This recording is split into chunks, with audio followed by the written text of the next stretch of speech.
네, 우리 옆에 계신 분들하고 인사 한번 나누시죠. 예, 봄처럼 화사하십니다.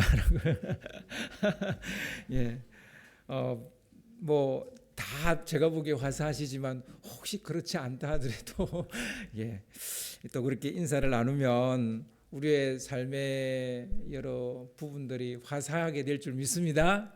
아멘. 예, 오늘 하나님께서 우리에게 주시는 말씀은 사도행전 16장 35절에서 40절 말씀입니다. 사도행전 16장 35절에서 40절 말씀입니다. 제가 한 절, 여러분 한 절 교독을 하도록 하겠습니다. 날이 새매 상관들이 부하를 보내어 이 사람들을 놓으라 하니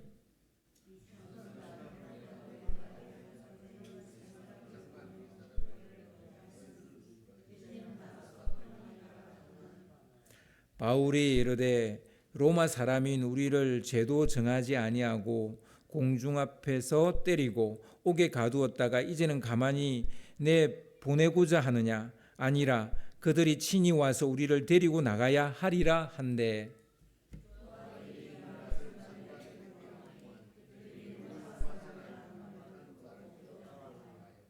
와서 근하여 데리고 나가 그 성에서 떠나기를 청하니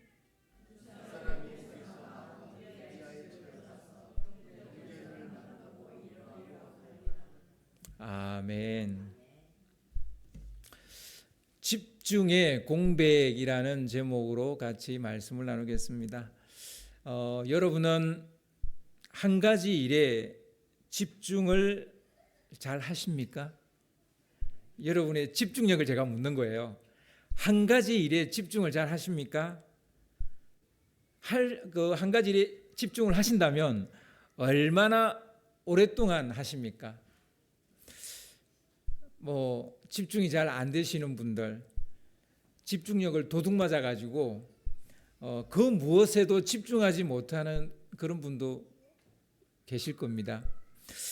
혹 나는 나와 연을 맺고 있는 모든 것에, 그게 사람이든 일이든 다 집중하고 살아갑니다. 이렇게 말하시는 분 계세요? 나는 뭐든지 다 집중 잘 하는 사람입니다. 그런 분 계세요?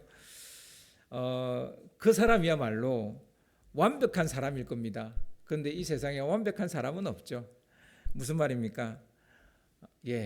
모든 것에 다 집중하기가 어렵다는 얘기죠. 대부분은 한 가지도 집중하기가 어렵습니다. 그 한 가지도 그렇게 집중이 안 돼요. 그런데 다 모든 것에 다 집중하고 살겠다. 그건 사실 불가능한 일이에요.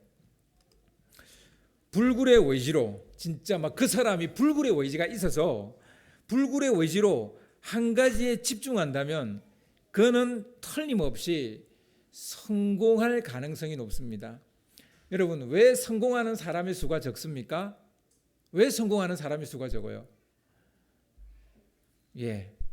한 가지에 집중하기가 어려워서 그래요.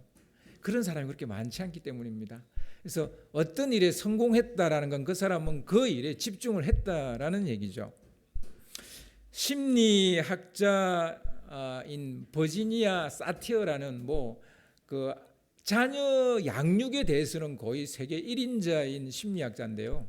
이 사티어가 한 가지에 집중하다 보면 다른 것을 놓치게 되는데 이것을 집중의 공백이다 이렇게 말했어요. 집중의 공백. 이제 말을 하나 만들어냈는데 한 가지에 딱 이렇게 집중하다 보면 나머지 것은 집중을 못 하잖아요.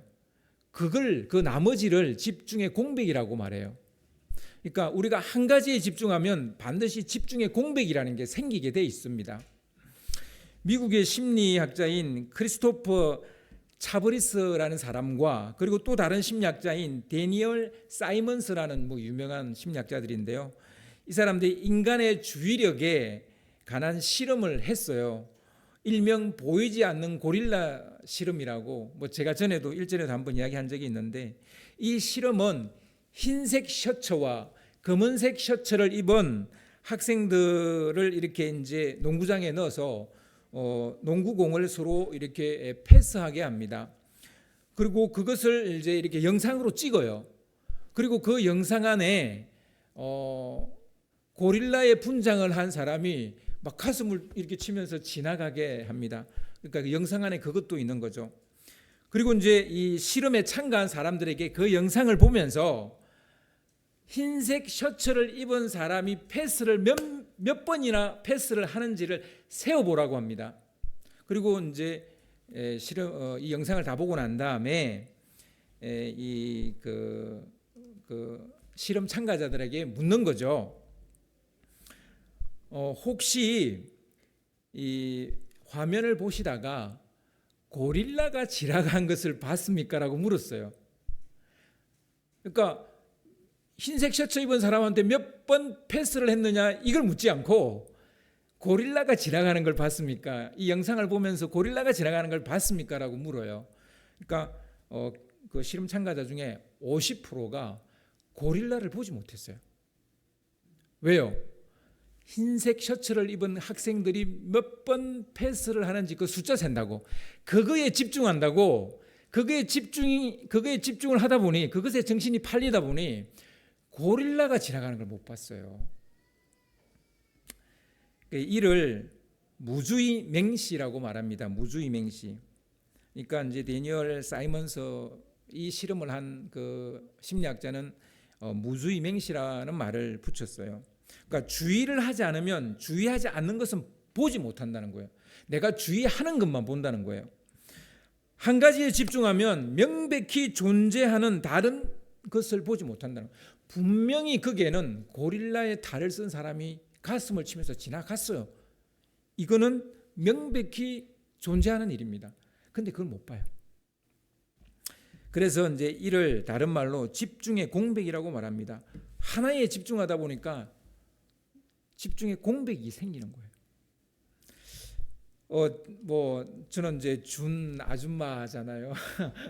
그래서 집에서 이제 식사 준비를 하다 보면 이게 뭐 반찬 하나 만들다 보면 국이 끓고 있다는 걸 까맣게 잊어버리는 때가 있어요. 그래서 막 국이 막 끓어가지고 가스레인지가 막 불이 꺼졌어야 아이고 이러고 이제 가서 다시 이제 옮겨서 가스레인지 옆에 칸으로 옮겨서 다시 이제 불을 켜서 또 다시 끓이는 이런 경우가 종종 일어납니다. 혹시 이런 거 경험해 보신 분? 예, 그렇습니다. 왜 그래요? 내가 지금 만들고 있는 반찬에 너무 집중을 하다 보니까 가스레인지 불을 넣은 걸 잊어버린 거예요. 이게 바로 집중의 공백이에요. 근데요, 이런 자질구레한 일에만 집중의 공백이 생기는 게 아니에요. 여러분, 거대 담론도 국가적인 일, 혹은 어떤 회사의 일, 혹은 어떤 집단의 일에도 어느 하나에 집중을 하다 보면 집중의 공백이 생겨요. 지금 저희 교회 같은 경우는 지금 이제 교회를 이전해야 되는 이제 좀 뭐 아주 급하지는 않지만 그래도 절박한 일이 생겼잖아요. 그러면 이제 교회 이전 막 이것만 생각하다 보면 뭔가 중요한 것을 놓칠 수 있겠어요, 없겠어요? 있어요. 그래서 이 집중의 공백을 항상 생각을 해야 되는 겁니다. 근데 이게요, 이런 어떤 작은 공동체나 뭐 이런 데만 있는 게 아니라 국가적인 일에도 이런 일이 생길 수 있습니다. 어제 읽은 성경 말씀, 여러분 우리 성경 통독하는 가운데 어제 읽은 말씀 여러분 생각하시면 알 수 있어요. 그게도 집중의 공백을 말해주는 거대 담론이 나옵니다. 사무엘은 일평생 이스라엘 사람들의 마음을 하나님께로 돌이키는 그 일에 모든 힘을 쏟습니다. 여기에 모든 힘을 쏟아요. 그가 얼마나 동분서주하는지 우리가 한번 어제 읽었던 말씀을 한번 다시 되새겨 보도록 하겠습니다. 사무엘상 7장 16절에서 17절을 보시면요, 제가 읽어볼게요. 해마다, 그러니까 해마다입니다. 그러니까 평생에 한 번이 아니고 해마다 베델과 길갈과 미스바로 순회하여, 그러니까 해마다 순회하는 거예요. 베델, 길갈, 미스바 이렇게 순회를 하면서 그 모든 곳에서 이스라엘을 다스렸고, 즉 말씀을 가르치고 그들의 문제가 생기면 그들을 재판했다, 뭐 이런 얘기죠. 그리고 라마로 돌아왔으니 이는 거기에 자기 집이 있음이니라. 거기서도 이스라엘 다스렸으며 또 거기에 여호와를 위하여 제단을 쌓았더라. 그 사무엘은 베델, 길갈, 미스바, 라마 막 계속 다니며 순회 사역을 하는 겁니다. 그런데 이게 다가 아니에요. 사무엘은 백성들을 미스바로 모이게 해서 대각성 운동을 정기적으로 합니다. 딱 한 번 한 게 아니고 정기적으로 벌였던 것 같아요. 그래서 사무엘상 7장 5절에서 6절을 보시면요. 사무엘이 이르되 온 이스라엘은 미스바로 모이라. 사무엘이 이스라엘 백성들을 미스바로 모이라고 했어요. 내가 너희를 위하여 여호와께 기도하리라. 그렇게 말합니다. 그들이 미스바로 모였어요. 그럼 물을 끼려 놓고 여호와 앞에 그 물을 붓고 그날 종일 금식을 하고 거기에서 이르되 우리가 여호와께 범죄하였나이다 하니라. 백성이 모인 백성들이 그 물을 이렇게 하나님께 이렇게 올려드리면서 금식을 하면서 우리가 여호와께 범죄하였나이다 하고 대각성을 합니다. 사무엘은 이스라엘 백성들이 하나님만 바라보도록 쉬지 않고 그들을 찾아다녔어요. 그들이 오기만을 기다리지 않고 찾아갔어요. 찾아갔고 또 쉬지 않고 모이게도 했어요. 그러니까 찾아만 간 게 아니고 또 모이게도 했어요. 그리고 쉬지 않고 회개하게 하는 거예요. 그리고 쉬지 않고 중보기도를 합니다. 그 백성을 위해서.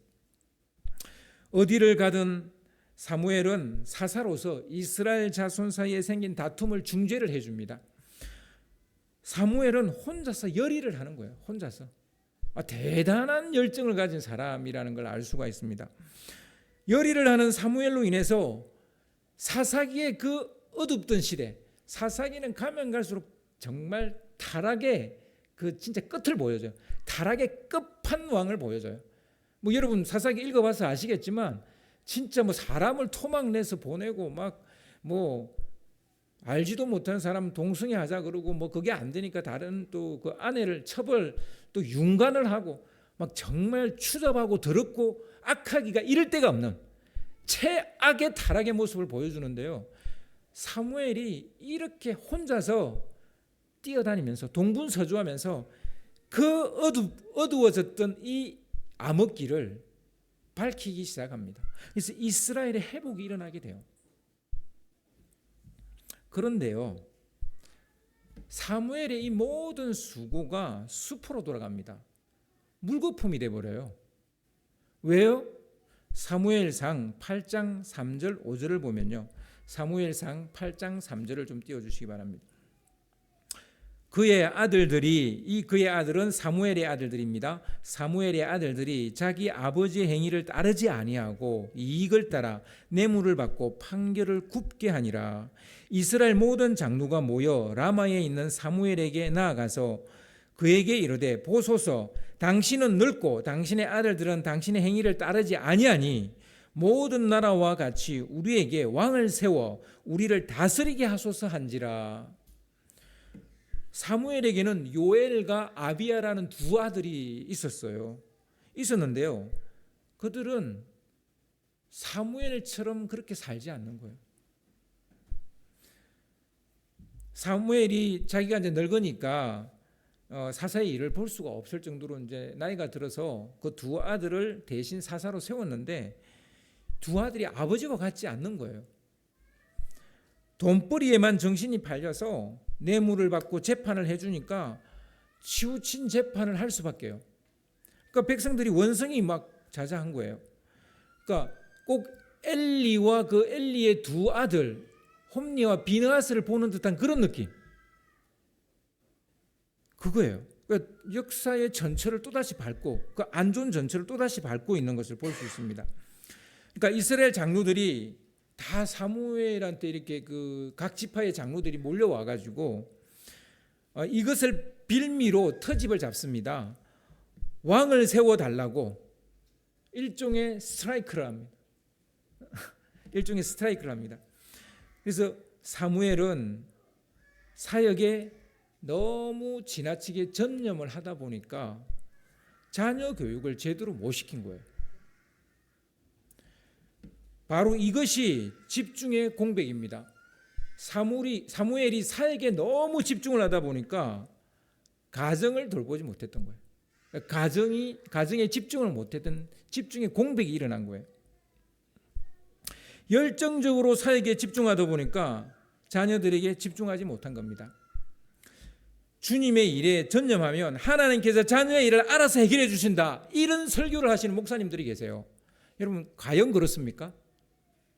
정말 그렇던가요? 여러분, 이거 목사님들 거짓말 하신 거예요. 아니에요. 여러분, 하나님께도 전념으로 섬기세요. 그런데 자녀도 전념으로 돌봐야 됩니다. 여러분, 이거 착각하시면 안 돼요. 내가 주님의 일에 전념하니까 내 일은 주님께서 다 알아서 해주시더라. 그렇지 않습니다. 내 일에도 전념하셔야 돼요. 내가 전념을 안 하는데 어떻게 일이 될 수가 있어요?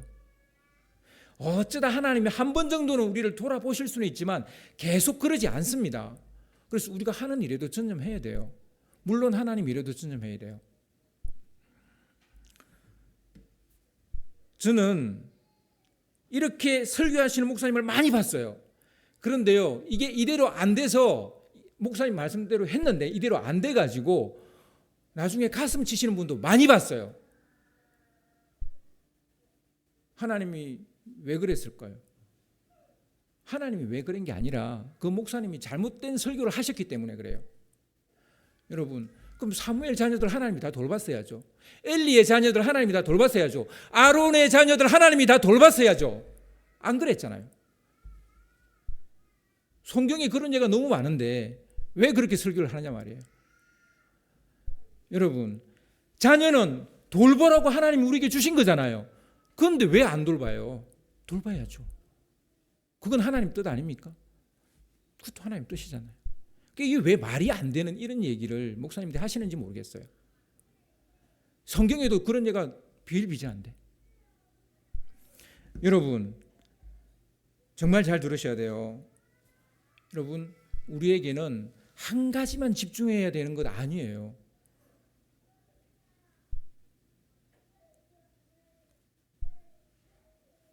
사무엘은 한 가지에만 집중해서 그 한 가지를 이루었어요. 집중의 공백으로 인해 생긴 문제가 그가 이룬 그 한 가지를 그런데 집어삼켜버려요. 이게 안타까운 현실이에요. 우리 주위에 이런 일이 되게 많아요. 한 가지에 진짜 집중했어요.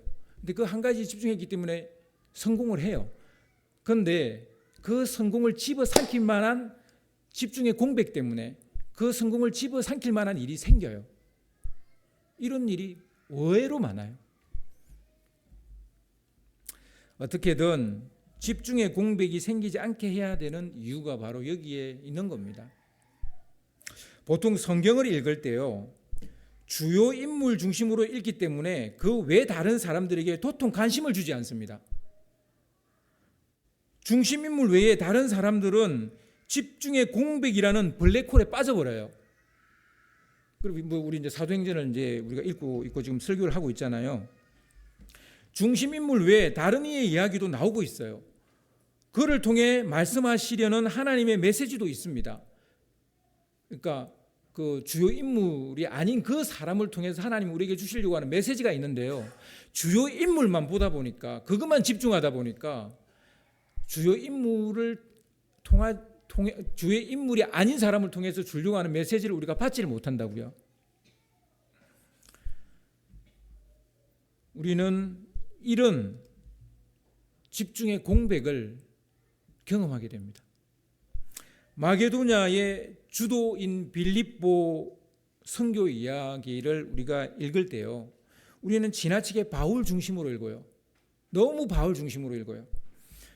그가 점치는 귀신이 들린 여종을 만났다는 얘기, 그 여종이 바울을 괴롭혀서 그 안에 있는 귀신을 바울이 쫓아냈다는 얘기, 당장 돈벌이가 사라진 그 여종의 주인들은 바울을 붙잡아서 관리에 넘기고 그를 고소했다는 얘기, 바울은 자기 변호 한 번 못하고 상관의 지시로 죽도록 매질을 당하고 감옥에 갇혔다는 얘기, 그리고 전신이 아픈데도 불구하고 밤새도록 그 감옥에서 하나님을 기도하고 하나님께 기도하고 찬양을 했다는 얘기, 그들의 찬양으로 말미암아 하나님의 강력한 임재가 나타나 옥문이 열리고 창고가 풀렸다는 얘기, 정신을 잃은 간수가 죄수들이 도망친 것을 알고 자결 하려고 할 때 그것을 막았다는 바울의 얘기, 간수와 그의 가족이 복음을 듣고 세례를 받고 구원을 받았다는 얘기, 바울과 연관된 얘기만 우리가 알아요.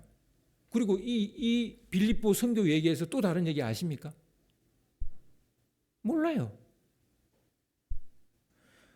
우리는 온통 바울 중심으로 일련의 모든 사건을 바라보니까 그 주위에 나오는 사람들을 몰라요.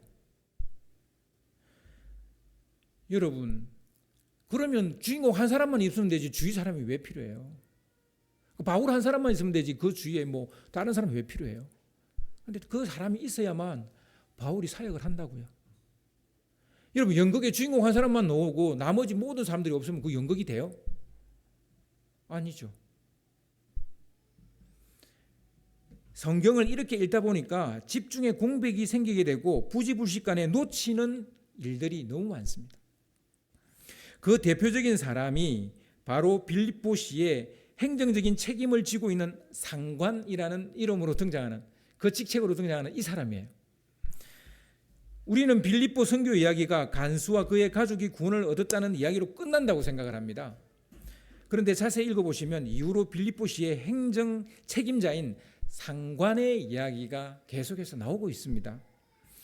독자인 우리는 이 상관이라는 인물을 놓치고 말아요. 바울이라는 인물에 지나치게 집중하다 보니까 상관은 상관도 하지 않고 그냥 지나가 버립니다. 정확하게 말하면 우리는 멀티태스킹이 안 되다 보니까 동시에 여러 사람을 보지 못하는 경향이 있어요. 뭐 인정을 합니다. 그러나 우리가 좀 생각해야 돼요. 이렇게만 봐서는 안 된다는 것을. 집중의 공백이 생길 수 있다는 사실을 알기만 해도요, 우리의 시야는 조금 넓혀지게 됩니다. 그래서 시야를 넓히고 전체 맥락 안에서 보는 것을 우리는 파노라마 시야라 그래요. 파노라마 시야. 그러니까 파노라마는 이렇게 순서대로 쭉 흘러가는 거잖아요. 그러니까 이 파노라마 시각을, 그런 시야를 좀 가져야 된다는 것입니다. 파노라마 시야로 빌립보 선교 이야기를 다시 보면요, 상관이라는 인물이 보이기 시작합니다. 빌립보는 로마 제국이 직접 다스리는 직할 도시였기 때문에 황제가 직접 이 행정관을 아마 파견했을 겁니다. 시 행정관은 총독 정도의 권한은 가지지는 못했을 거예요. 총독은 한 지역을 이렇게 관할을 하는 이제 행정 책임자였기 때문에 총독만큼은 힘을 가지지는 못했겠지만 그래도 빌립보라는 한 도시를 관할하고 있었기 때문에 그는 나름대로 그 시의 치안과 질서를 유지하기 위한 어느 정도의 군대도 거느리고 있었을 것입니다. 그렇다고 행정관이 군인은 아니었을 거예요. 아무튼 그는 시에서 일어나는 크고 작은 일을 재판하고 관할할 수 있는 권한을 가지고 있었습니다. 당연한 것이겠지만 그는 로마의 법을 시정과 재판의 그 원칙으로 삼고 모든 일을 수행했을 겁니다. 로마는요, 인류 최초의 법치 국가입니다. 그리스는 인류 최초의 민주주의 국가였다면 로마는 최초의 법치 국가였어요. 물론 그전에도 법이라는 건 있었지만 법에 의해서 움직이는 나라는 이 로마로부터 시작이 됩니다. 이런 나라의 행정관이 바울의 죄를 밝히지도 않은 상태에서 그 자리에서 적결 처벌을 해버립니다. 적결 처벌. 그러니까 재판도 하지 않고요. 재판도 없이 처벌을 해버렸으니까 이거는 명백한 직권남용이에요. 자신의 권한을 악용해서 국민의 권리를 침해하거나 공정하게 공무를 보지 않았다는 그런 말이에요. 또한 이 상관은 밤사이에 감옥에서 무슨 일이 벌어졌는지 모르고 있었던 것 같습니다. 그러니까 보고 체계도 제대로 돼 있지 않았다는 얘기죠.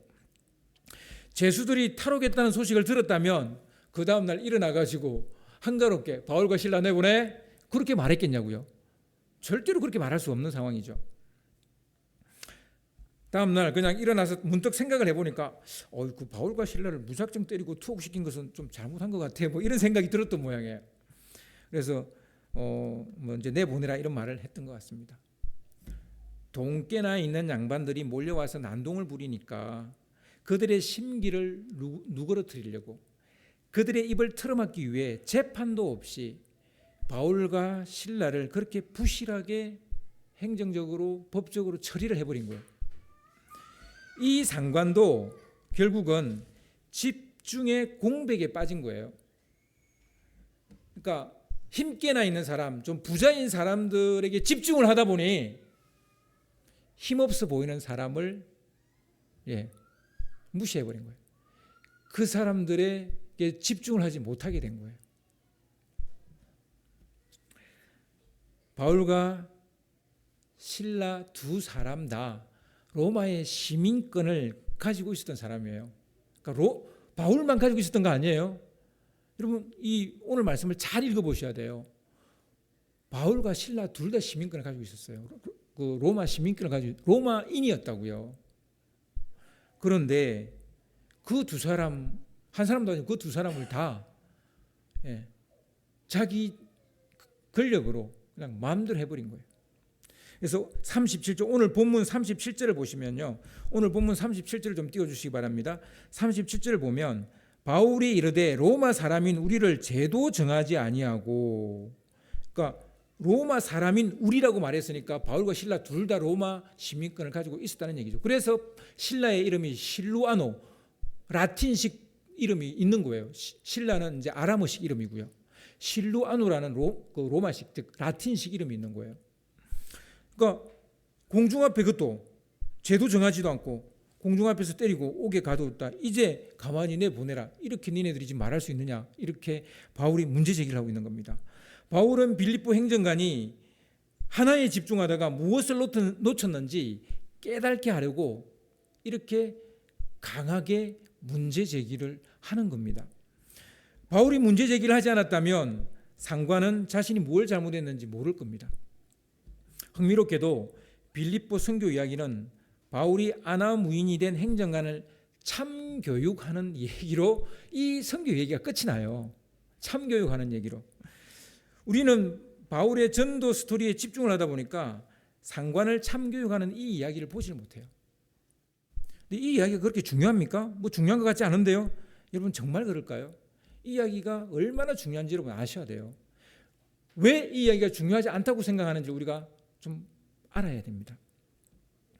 사실 저 같으면요, 풀어주니까 아침에 풀어준다니까 하나님께 영광을 돌리고 속히 감옥에서 벗어났을 거예요. 아이고 빨리 그러면 내 살려라고 빨리 나갔을 것 같아요.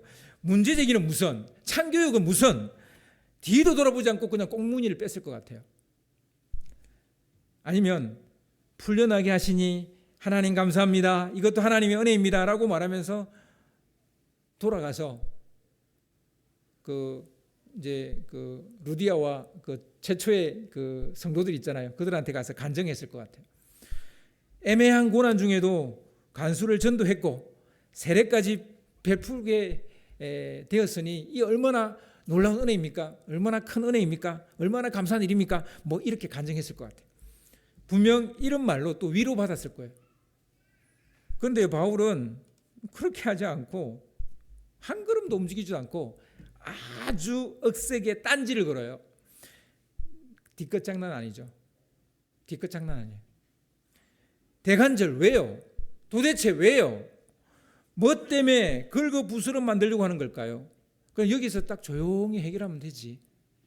여러분 37절 후반절을 보시면요, 이런 말씀이 나와요. 그들이 친히 와서 우리를 데리고 나가야 하리라. 이 바울이 그 상관한테 가서 이렇게 말하라는 거예요. 너희들이 친히 와서 우리를 데리고 나가야 우리가 나가겠다. 한 발자국도 안 움직이겠다. 이렇게 생떼를 쓰는 겁니다. 바울은 간수에게 너희 상관한테 가서 너네들이 무엇을 잘못했는지 또박또박 하나 짚어가면서 이야기를 해주라는 겁니다. 로마 사람인 우리의 죄를 밝히지도 않은 채 고소 내용만 듣고 적결 처벌을 했으니 그건 잘못이다. 이렇게 말합니다. 행정도 순엉터리, 법도 순엉터리, 하나도 제대로 집행한 거 없다. 이렇게 얘기하는 거죠. 그것도 모든 사람들이 보는 앞에서 때렸으니 인권 침해까지 당했다는 거예요. 우리는 인권 침해까지 당했다는 거예요.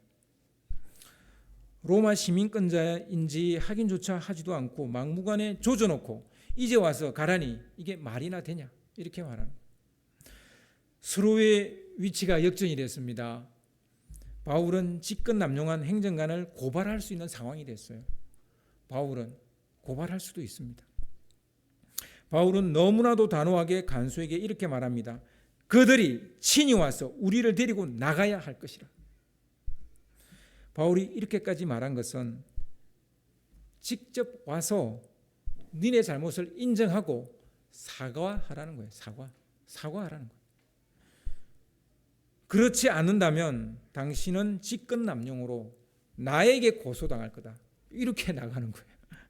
근데요, 이 말을 들은 상관이 굉장히 두려워합니다. 왜 그랬을까요? 로마는 법치국가예요.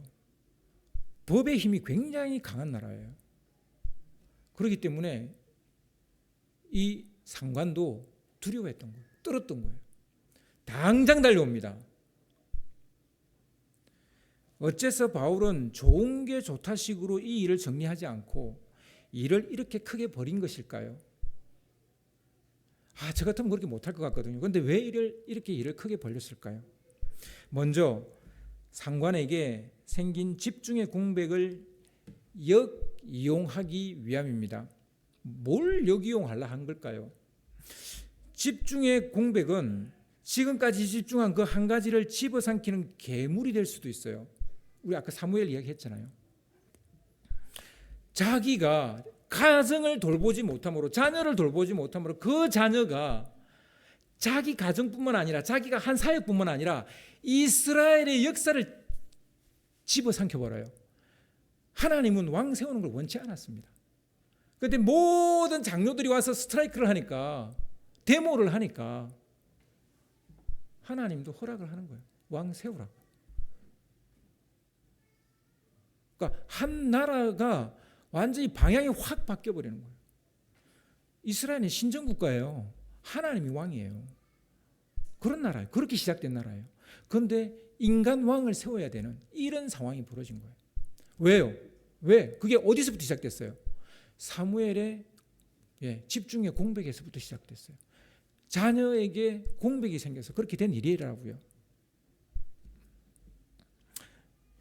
상관의 입장에서 볼 때 바울은 자기의 집중 공백에서 생긴 괴물인 겁니다. 자기를 꼼짝달싹하게 못하게 만든 그런 사람이 되어버린 거예요. 바울 때문에 낭패를 당하게 생겼어요. 아무튼 바울은 상관에게 생긴 집중의 공백으로 인해 애매한 고난을 당하기는 했지만 상관에게 생긴 이 집중의 공백을 역이용을 합니다. 바울은 상관의 약점을 잡았잖아요. 저 사람의 약점을 잡았잖아요.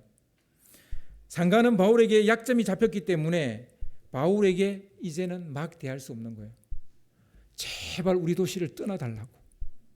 그렇게밖에 말할 수 없게 된 거예요. 바울에 의해 이제 막 세워진 빌립보 교회도 앞으로 함부로 대하지 못하게 되는 거예요. 바울이 일을 크게 벌인 이유가 바로 이겁니다. 교회입니다. 바울이 무슨 여기 진짜 뒷끝 발휘하려고 그런 건 아니지 않겠습니까? 진짜 바울이 이렇게 강하게 나온 이유는 바로 빌립보 교회입니다. 이런 법도 없고 아나무인인 사람이 행정관이면 지금 세워놓은 이 빌립보 교회가 제대로 서 있겠습니까? 그 사람의 약점을 딱 잡아서 그 사람의 길을 딱 꺾어버려야 이 사람이 바울이 떠나더라도 이 교회를 함부로 할 수 없게 된다는 걸 바울이 알고 있었던 거예요. 그래서요, 여러분, 이게 중요한 거예요. 앞으로 교회를 얼마 전 바울과 실라를 대하듯 얼마 전에 그냥 법도 없이 그냥 바울과 실라 그렇게 대했잖아요.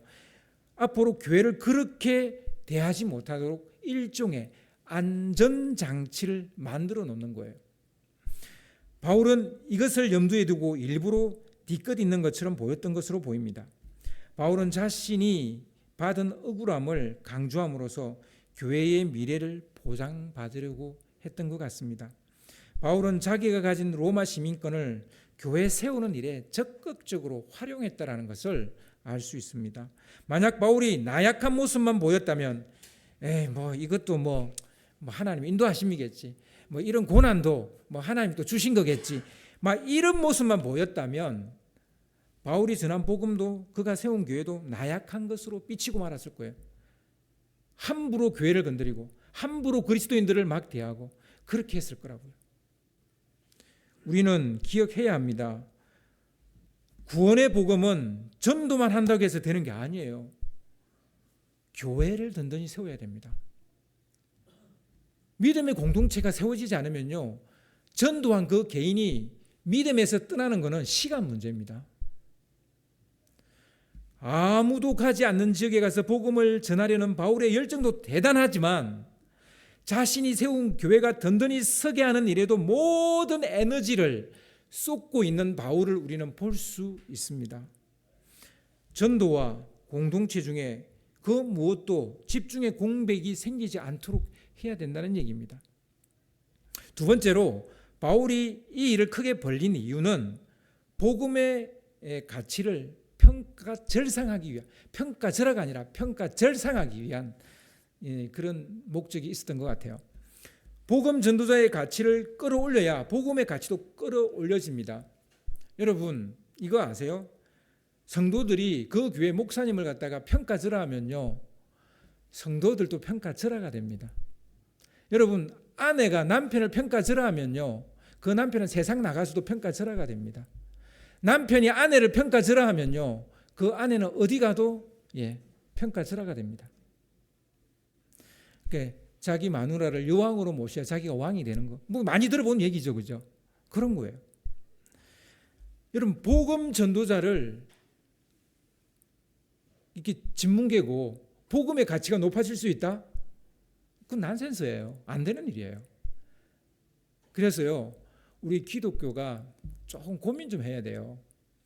목사님이 좀 잘 못할 수도 있어요. 그런데 목사님을 너무 까발려요. 목사님을 너무 짓밟아 버려요.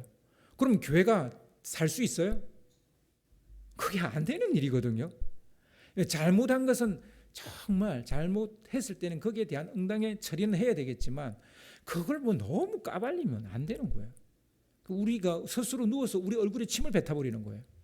이런 건 우리가 좀 지혜가 필요하지 않나 그런 생각을 해보게 됩니다. 만약 전도자가 애매한 고난을 당한 것으로 받아들이고 나약한 모습만 보인다면 세상은 복음도 나약하고 무가치한 것으로 여기고 우습게 본다는 거예요. 복음은 능력입니다. 이걸 믿는다면 복음을 전하는 그리스도인들은 당당함을 잃지 말아야 됩니다. 아멘? 어디를 가든 기죽지 말아야 돼요. 세상 사람들로부터 업신여김을 받지 말아야 됩니다. 우리 지난주 우리 최강성 교사님이 전도를 하다가 뭐 예수 믿는 사람 니네 집에 가서 뭐 애나 잘 봐라 그러고 막 그런 욕을 막 퍼부었다 그러시더라고요. 바가지로 들으셨다고. 그런 말 들어도 기죽지 말아야 됩니다, 권사님. 아멘. 그런 말 듣고 기죽으면 안 돼요. 그런 말 듣고 주눅 들면 안 돼요. 내가 내 아이는 잘 돌봅니다. 그렇지만 당신 영혼이 불쌍해서 내가 와서 전도한다고 말해야 되는 거예요. 당신 영혼이 불쌍해서 그래야 되는 거예요.